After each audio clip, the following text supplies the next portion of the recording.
podría salir a través de una modificación o incorporación al Código Civil.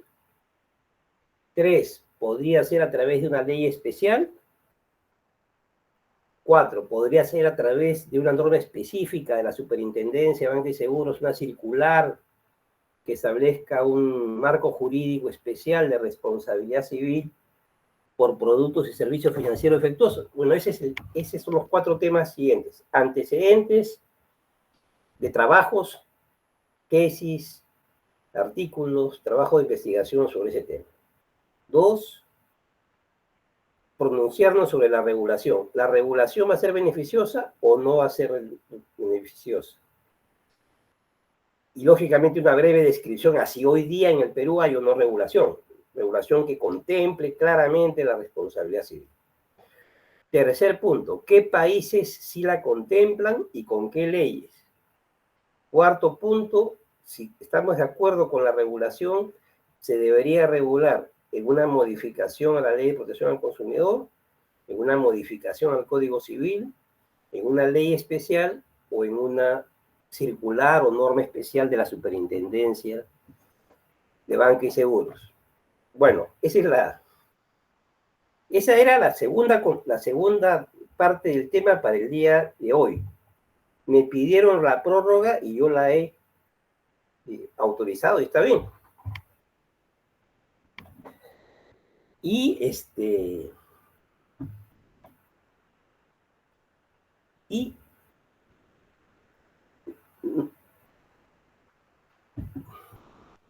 puede seguir habiendo un punto más. Puede seguir habiendo 1 o 2 puntos más. Que pueden ser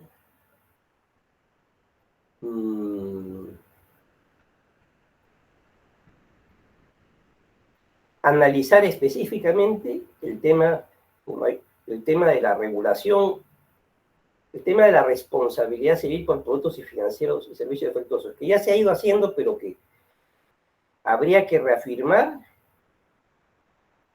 un conjunto de una fundamentación teórica porque estos productos y servicios financieros defectuosos dañan tanto al sistema financiero, dañan tanto al consumidor y son de alguna manera una negación o una limitación a la economía social de mercado, ¿no? Y número 2, y por lo tanto, reafirmar por qué es un producto y servicio financiero efectuoso, principalmente más que por un tema de fabricación o de diseño, que más para otro tipo de bienes, es principalmente por un tema de información. O diseño en un sentido amplio, entendido como hay una tarjeta de crédito, una tarjeta de débito, te roban, te levantan las cuentas. Hubo un diseño preocupado por proteger la utilización efectiva de la tarjeta durante todo su tiempo. Bueno, pero más es en temas de información para mí. ¿No? Productos y servicios financieros efectivos. La responsabilidad civil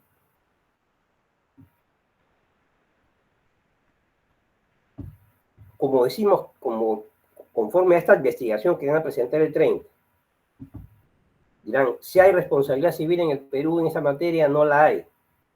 Como yo creo que van a llegar a la conclusión que no la hay, digamos, ¿cómo debería ser vista? Como una función sancionadora, una función preventiva, una función reparadora,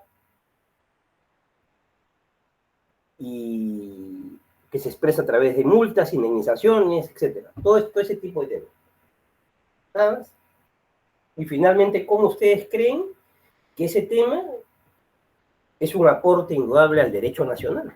Porque no hay un tratamiento tan recurrente de ese tema y creo que sería pertinente que desde San Marcos nos pronunciemos, teniendo en cuenta además que es el sector financiero el más denunciado ante Indecopi. Entonces, por todo eso es importante. Bueno, volviendo a nuestros temas más cotidianos, usuales, terrenales, ¿no? Concretos. Estábamos Hemos tenido evaluaciones también al medio. Hemos visto en la parte de derecho bancario, concepto de derecho bancario, principios del derecho bancario, estructura del sistema financiero, organización jurídica de las empresas del sistema financiero, el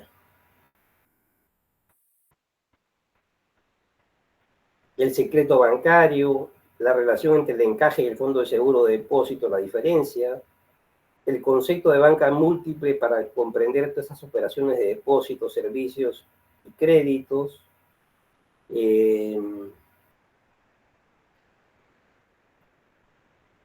Hemos explicado cómo de alguna manera funciona este negocio, la diferencia entre lo que el banco cobra por los créditos y lo que el banco paga por los depósitos.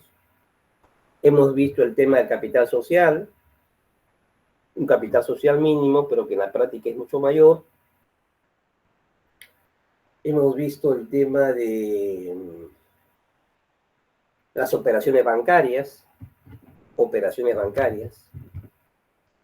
y justamente dentro de ese tema de las operaciones bancarias se anidan estos productos y servicios financieros defectuosos.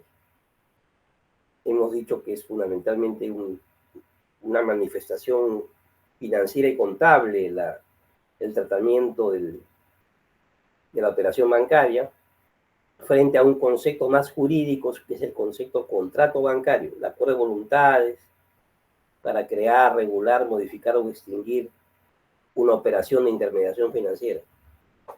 También hemos definido qué es la intermediación y qué características tiene. Características en términos de actividad autorizada, actividad habitual, actividad profesional, actividad regulada, y las clases de intermediación financiera, directa o indirecta. Todo eso se ha visto.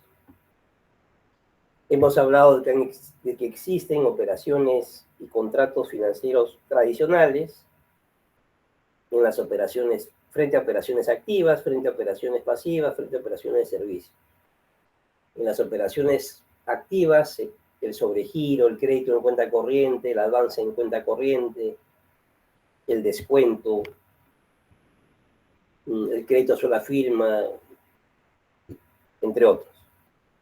Y que luego han surgido una serie de contratos financieros sobre operaciones activas, como el contrato de factoring, el contrato de underwriting, de alguna manera el leasing, ¿no? Y que también han habido contratos tradicionales sobre operaciones pasivas, cuentas de ahorro, cuentas corrientes, cuentas a plazo fijo, que en esencia siguen siendo las mismas. En el tema de operaciones pasivas no hay mayor diferencia, ¿no? Y donde también hay diferencias es en las operaciones, también en las operaciones activas nuevas, está el forfaiting, está el project finance, financiamiento de proyectos de inversión, etc. Y en las operaciones de servicios, la figura más importante es el fideicomiso, ¿no? El fideicomiso, donde, permítaseme hacer un comentario sobre esa importantísima figura, ¿no? Y a mí me molesta, me preocupa, esperaría ya una tesis de San Marcos. San Marcos, una universidad tan rica en reservas intelectuales, morales. San Marcos es el Perú, ¿no? ¿Qué tema jurídico importante no ha surgido en San Marcos? Entonces, ahí hay uno. Está bien, 32 años después, que el fideicomiso sea un monopolio que solamente lo pueden ofrecer los bancos, financieras y empresas fiduciarias. ¿Está bien eso? Se podía entender que eso tuviera una razón de ser a inicios de la década del 90, cuando estábamos en una crisis, teníamos una crisis económica muy fuerte. 32 años después, ¿Por qué solamente se puede acceder al fideicomiso financiero? Únicamente a través de bancos, cajas municipales y financieras. En otros países, desde hace muchos años, Panamá desde hace muchos años, Costa Rica hace muchos años, Argentina hace 60 años, primero se preocuparon por el fideicomiso ordinario. El fideicomiso ordinario que lo podía ofrecer como fiduciario un notario, una persona natural o jurídica que tuviera una solvencia económica y moral. No se amarraba la existencia del fideicomiso a la urgencia de contar con la participación de un banco.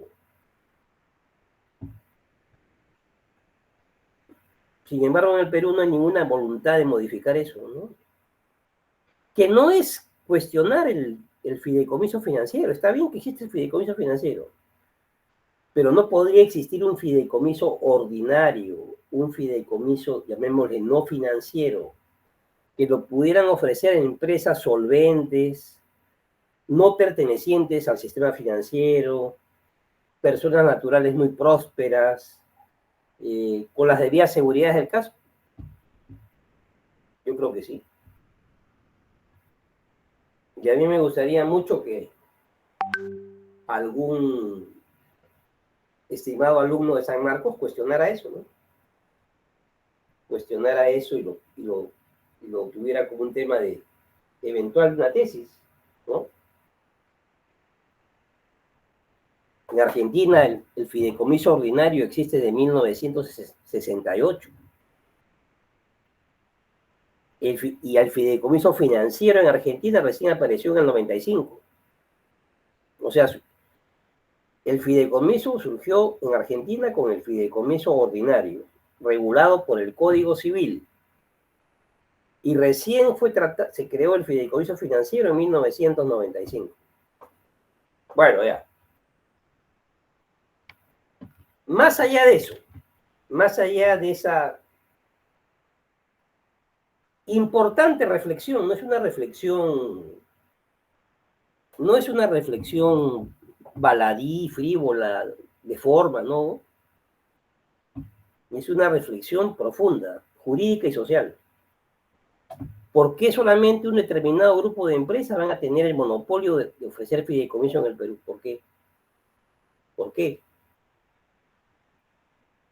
Está bien que tengan esa posibilidad, está bien que lo sigan teniendo, pero abramos la cancha, permitamos que ingresen nuevos jugadores, nuevos operadores. Número uno. Número dos.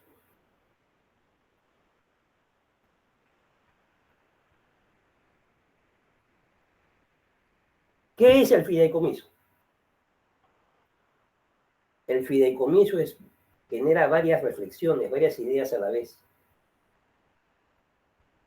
El fideicomiso es, de un lado,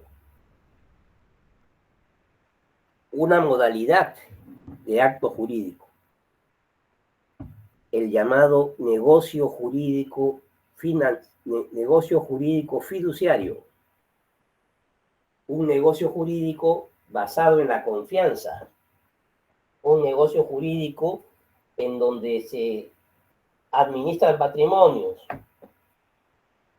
o se cumple con encargos basados en la confianza. Y ese fideicomiso así establecido existe desde la época del derecho romano, donde surge la fiducia. El origen histórico del fideicomiso es la fiducia. La fiducia cum amico y la fiducia cum creditore. Entonces, quien era dueño de un patrimonio o de un conjunto de bienes, le encargaba a una persona de su confianza que se los cuidara, que se los administrara por un determinado plazo, en beneficio de él, del dueño o de una persona que él designara. Así surgió el fideicomiso.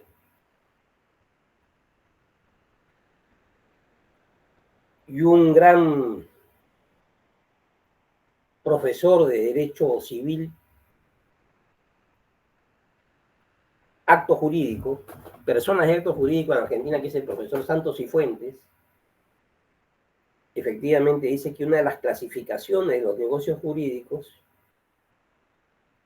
hace alusión a los negocios jurídicos fiduciarios, basados en la confianza. Muy bien, entonces su faceta como negocio jurídico. Segunda faceta, como generador de un derecho real especial. Generador de un derecho real especial. ¿Cuál es el derecho real especial que genera el fideicomiso?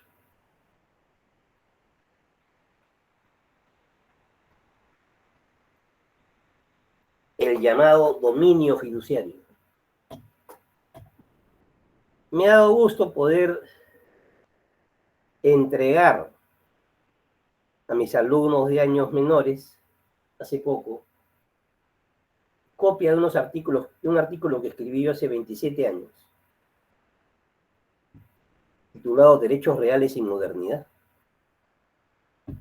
Y en ese libro, ese artículo, Derechos Reales y Modernidad, me refería en el año 98 a los nuevos derechos reales que se van creando con la vía contemporánea, que ya existen en la realidad, pero que sin embargo el legislador peruano, y yo diría muchas veces los tratadistas peruanos, no tratan o no le dan mayor importancia.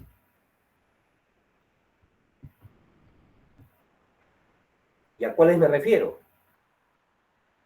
Me refiero a la multipropiedad, me refiero al tiempo compartido, me refiero a los clubes de campo, me refiero a los cementerios privados, a los parques industriales, a la propiedad participada, al dominio fiduciario. Eso yo lo escribí en el año 98. 98. Sigo esperando con calma, esperanza, buena voluntad. Y fue un artículo de aproximadamente 15 páginas, pero bastante conceptuoso. Sigo esperando con calma, tranquilidad, que los profesores de derechos reales escriban algo pues sobre esas nuevas instituciones de los derechos reales. Pero bueno, ya, ese es otro tema. Dentro de esas nuevas instituciones de los derechos reales está el dominio fiduciario. Cuando un fideicomitente, dueño de un determinado patrimonio, le pide a un banco, a una financiera o a una empresa fiduciaria que le administre sus bienes, que le administre sus bienes.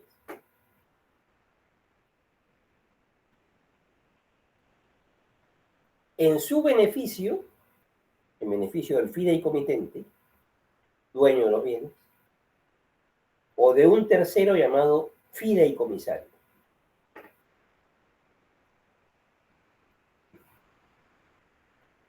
Entonces, el banco no recibe los bienes como nuevo propietario, por así decirlo, no solamente inmediato, sino inmediato.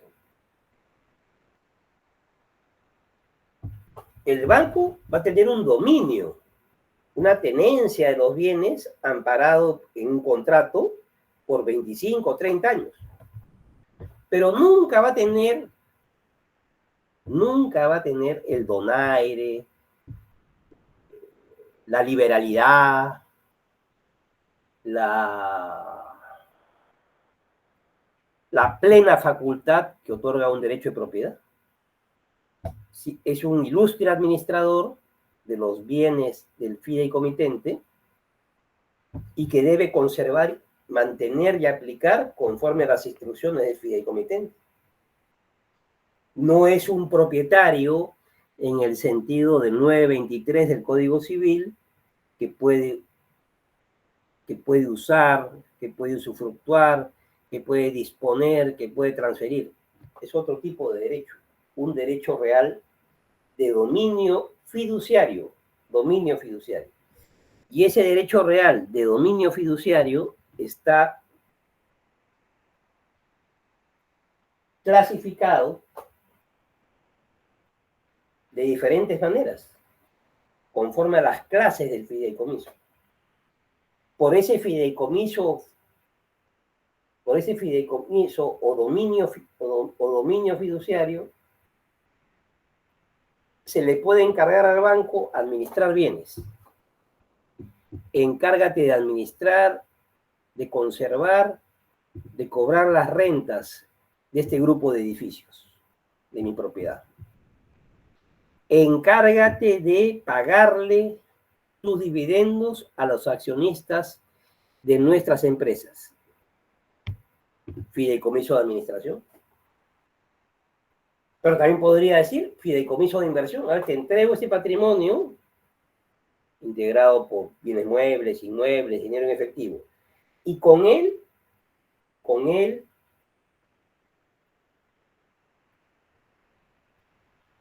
cómprame acciones de tales empresas mineras, de tales empresas agroexportadoras o de tales empresas financieras. Por lo tanto, el banco, financiera o fiduciaria, tiene que cumplir con el encargo de comprar únicamente acciones de esos sectores económicos. No puede decir el banco, yo compré empresas pesqueras, porque en el acto constitutivo del fideicomiso en ningún momento se autorizó al banco, se le ordenó comprar acciones de empresas pesqueras de un valor mucho más diminuto y mucho más susceptible de depreciación. Entonces, eso es. O un fideicomiso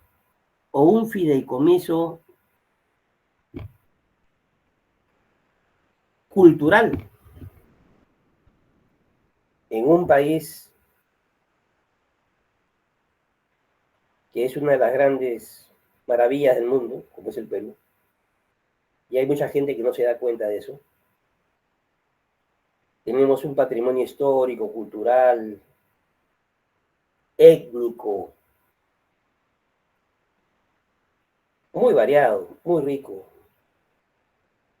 La variedad de culturas, la variedad de razas, no limita, empodera. La variedad de razas, culturas, multiplica. La variedad de razas, culturas, enriquece. Y tenemos ese inmenso patrimonio, que ya en el tema arquitectónico está integrado por diversas construcciones de gran valor en el mundo prehispánico, en el mundo colonial, en el mundo republicano, y que supuestamente están encomendados a los gobiernos regionales, a los gobiernos locales o al Ministerio de Cultura,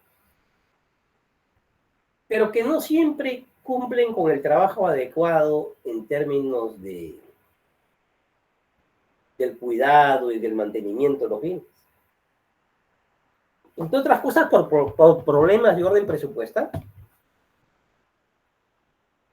Entonces, a través de un banco o de una financiera o de una empresa fiduciaria, una persona, digamos, acaudalada o con excedentes financieros, podría destinar una determinada cantidad de dinero para que se conserven y restauren muchos de esos bienes que integran el patrimonio cultural del Perú. Y el banco cumpliría convocando a arquitectos, arqueólogos, historiadores, antropólogos, con ese trabajo importante de conservación en esa riqueza cultural. ¿Qué otra aplicación tiene el fideicomiso? El fideicomiso tiene la aplicación del fideicomiso filantrópico. ¿Cómo un fideicomiso filantrópico no va a tener acogida en el Perú? Un país que tiene 29% de pobres, que tiene 35% de vulnerables, que tiene 45% de anémicos entre un día y 5 años en 20 de las 25 regiones del Perú. Entonces, ¿cómo no va a ser importante un fideicomiso de carácter filantrópico? ¿O cómo no prever por parte de las autoridades que exista un fondo para enfrentamiento de desastres en un país sísmico, en un país con corriente del Niño, en un país con sequías, etcétera? Para eso sirve el fideicomiso filantrópico. O el fideicomiso social, en la perspectiva de alentar mejores relaciones entre una determinada empresa y la comunidad en la que desarrolla su actividad económica. Por ejemplo, las zonas circundantes a las concesiones mineras o a los denuncios mineros o a los yacimientos petroleros. La empresa que explota, que desarrolla el proyecto, puede constituir un fideicomiso social para de alguna manera brindar ciertas retribuciones a la comunidad a fin de elevar su nivel de vida y también de mantener una adecuada paz social. Y también pueden haber modalidades de fideicomiso en garantía. Fideicomiso en garantía. ¿Qué características tiene un fideicomiso en garantía? Ese es un tema de derechos reales también. Lo veo muy poco tratado en el Perú. Es una nueva modalidad de garantía de créditos. Constituyo un fideicomiso sobre un bien inmueble en el banco de crédito para garantizar obligaciones financieras ante el banco BBVA. Si yo no le pago al BBVA, este requiere al banco de crédito para que proceda a realizar la subasta pública sin necesidad de pasar por el Poder Judicial. Eso en el ámbito de la tradicional ejecución judicial de hipotecas demoraría con recursos dilatorios y todo lo demás 2, 3 años.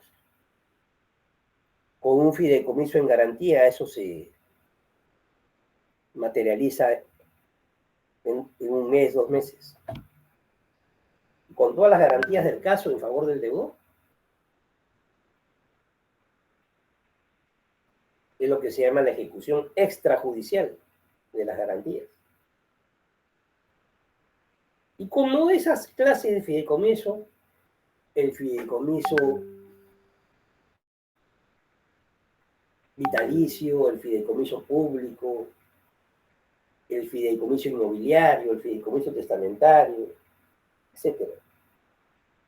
Muchas variedades de fideicomiso. Fideicomiso que fue estudiado en el Perú, que ha sido estudiado en el Perú por el doctor Ulises Montoya Manfredi, que ha sido estudiado en el Perú por el doctor Alberto Stewart, por algunos otros profesores de la Universidad Católica, como el doctor de la Flor, ¿no? O el doctor Mejorada, ¿no? Pero que nosotros en San Marcos podemos, digamos, con una visión del siglo XXI y con la perspectiva de que sirva a más peruanos, que pudiera servir, por ejemplo, a sectores emprendedores pequeñas y microempresas. Podríamos pensar que puede haber un fideicomiso ordinario, no financiero, y que pudiera ser ofrecido por parte de operadores que no son necesariamente bancos o empresas financieras o fiduciarias. Sería, creo, un factor de democratización de la economía. Sería un factor que además ayudaría a expandir el fenómeno del fideicomiso. Que pueda seguir existiendo un fideicomiso bancario, de acuerdo, un fideicomiso financiero, ¿está bien? Pero que también exista un fideicomiso ordinario, un fideicomiso civil, como por ejemplo existe en la República Argentina,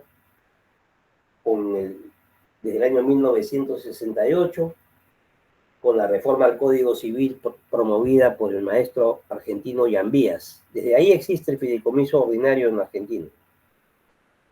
Y en Costa Rica, un notario, una persona natural, un profesional solvente puede ser fiduciario sin necesidad de tener que pasar por un banco. Los países que más han desarrollado el fideicomiso en América Latina han sido México, Panamá, Costa Rica, Colombia. En gran medida han expandido su actividad fiduciaria por no estar sometidos necesariamente a la existencia de empresas del sistema financiero. Entonces, ahí lo dejamos. Entonces, segunda modalidad, segunda visión del fideicomiso, el fideicomiso como generador de un derecho real nuevo llamado dominio fiduciario. Cuando ustedes se presenten a un examen de título de abogado, en el que yo forme parte del jurado, y si el tema tiene que ver con derechos reales, seguramente que una de mis preguntas va a ser esta. Pregunta sobre el fideicomiso. Entonces, fideicomiso como clase de negocio jurídico. 2, fideicomiso como clase de derecho real. Y 3, fideicomiso como contrato o negocio jurídico financiero, con 3 partes claramente establecidas: dueño del patrimonio o fideicomitente, banco fiduciario,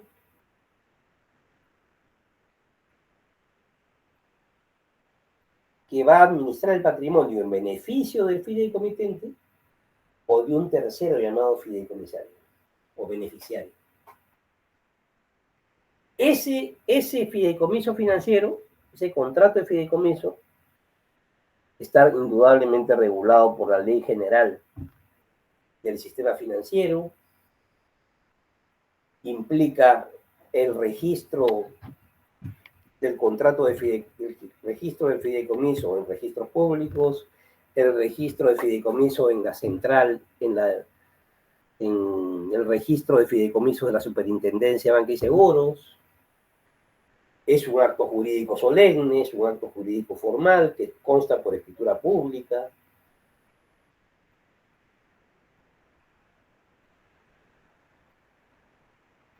Y que cumple una amplísima variedad de prestaciones. Además, yo diría que es la institución jurídica dentro del derecho bancario que comparte, de un lado, una preocupación empresarial, lucrativa, y de otro lado, una gran mirada y una gran función social en esta materia, ¿no? Entonces, es importante pensar en ello. Porque, a diferencia de lo que presumen los sectores ideológicamente comunistas o de intensa pasión izquierdista, ellos creen que son los únicos promotores del cambio social. Y ese es un gran error. No es una condición ser comunista o ser de un izquierdismo delirante para ser un promotor del cambio social. El mundo del capitalismo, debidamente entendido, en lo que representa una economía social de mercado, con gran desarrollo de la inversión privada y con una gran preocupación por la protección de los consumidores, la función social de la propiedad, la protección del derecho a la competencia. Puede ser puede ser, y ha sido en el Perú, una gran opción para mejorar el nivel de vida de muchos peruanos. Todavía, como hemos dicho, hay muchas cuestiones estructurales del Perú que hay que cambiar, pero si comparamos cuál era la realidad del Perú del año 1990, con 57% de pobres, con 20% de personas que vivían en miseria, y la comparamos con la realidad actual, indudablemente ha habido una reducción de la pobreza y una reducción de la miseria. Y ha habido una mayor movilidad social, y eso es bueno. Entonces, nosotros debemos alentar y promover no solamente el conocimiento dogmático de lo que es el derecho bancario, los principios, la teoría jurídica al respecto, sino que también tenemos que preocuparnos en cómo posibilitamos que el derecho bancario contribuya técnicamente a solucionar y a mejorar los problemas de la gente. Para mí, una de esas formas más valiosas es a través de la institución del fideicomiso. Y creo por eso que su regulación y su desempeño y su desarrollo no tendría que estar necesariamente amarrada a la existencia de que solamente los bancos pueden ser fiduciarios, sino que pudieran ofrecerlo también otras empresas, otras personas, pero con un gran nivel de solvencia económica y moral.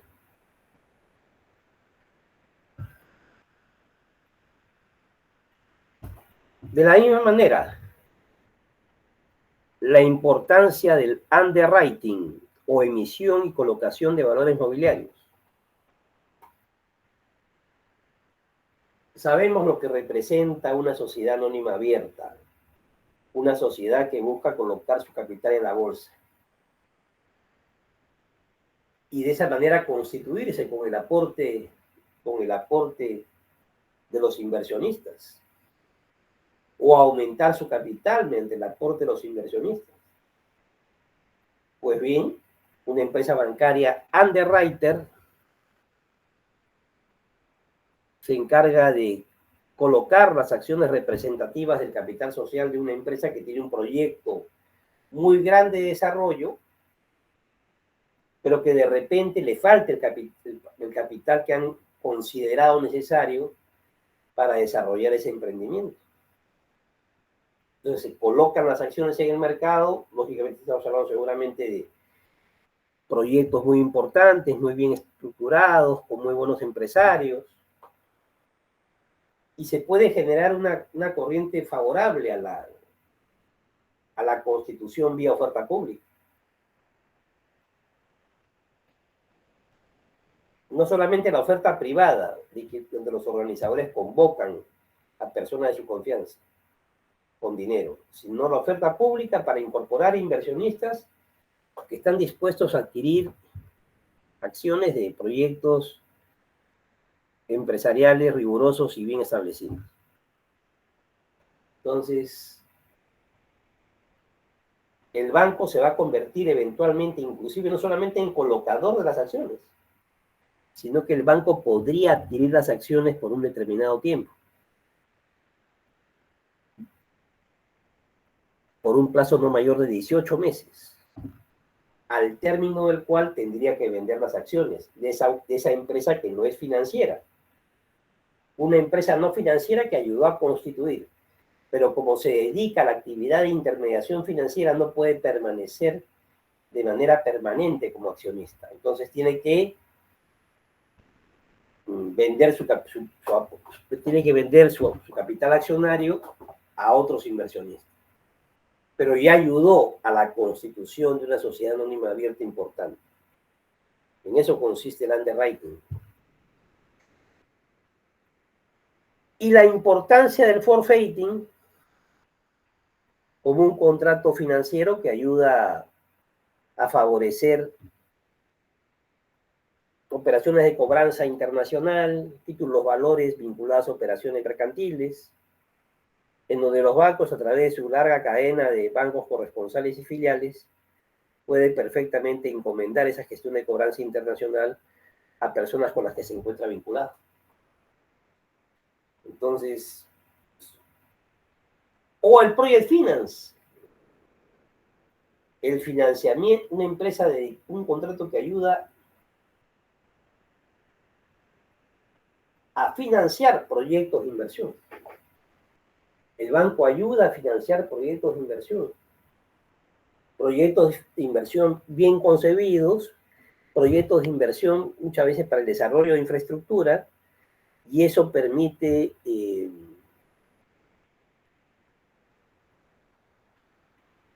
el avance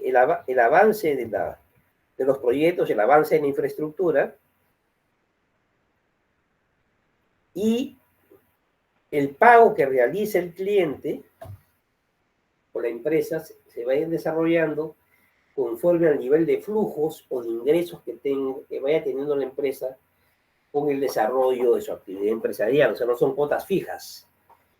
Y esa es una gran ventaja en términos de apalancamiento financiero, porque cuando los proyectos empiezan van generando ingresos de manera progresiva. Entonces, en función del ingreso, mayor o menor de recursos, las cuotas se van adecuando a esa característica especial. Entonces, ahí tienen 4 contratos nuevos, relativamente nuevos: fideicomiso, underwriting, forfeiting, project finance. He querido el día de hoy presentar, y ya en nuestras clases presenciales, indudablemente lo desarrollaremos con mayor amplitud y con mayor comunicación directa. Bueno, yo les agradezco mucho. Hoy día a mí que estoy resfriado, con tos, etcétera, pero como siempre al pie del cañón, y por eso que le pedí a nuestra asistente de cátedra, la señorita Ana Otero, que la clase de hoy día fuera virtual, porque estaba realmente sucedido con la garganta, con la tos y con el catarro nasal. Bueno, les agradezco mucho por su participación, por su presencia, a seguir investigando, y ahí tienen nuevos elementos de investigación para el próximo lunes 30, y ya estamos en comunicación. Muchísimas gracias. Buenas noches, doctor. Buenas noches. Gracias, profesor. Pues, doctor.